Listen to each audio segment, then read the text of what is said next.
For Newsy, I'm Megan Murphy. After more than 70 years, a team of mathematicians, historians, and geographers has cracked the secret code in a prisoner of war's letters. The letters, written by Sub-Lieutenant John Pryor from a German prison camp, seem to be innocent enough. He was allowed to write to his family because he had good behavior in the camp. So Pryor used the privilege to hide secret messages, disguising news of sunken British submarines and the ways the Allies tried to plan escapes from the camps by writing about the vegetable garden.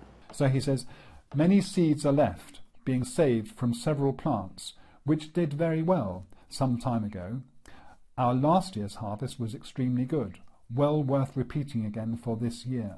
But the letter actually meant HMS Undine attack failure, trawler depth charged, scuttled in 70 feet, 3 burnt. Experts were able to decipher the fact the garden was actually a message about the sinking of the British submarine in 1940. The Daily Mail broke down how the scholars figured out the code, which discusses the date written a certain way, whether or not the signature is underlined, and the amount of letters in the first 2 words of the note. Sub-Lieutenant Pryor's son is a chancellor at Plymouth University, the university credited with cracking the code. A history professor at the university noted coded messages played a huge part in the war effort on both sides. From these letters, we now know they were passing on information about key German sites, such as munitions dumps. The letters go to emphasize just how invaluable the code writers were to the Allied war effort. The senior Pryor wrote his memoirs in 1980 and attempted to include extracts of some of the coded letters, but by then, he couldn't remember how the codes worked. Mr. Pryor died in 2011. For Newsy, I'm Megan Murphy.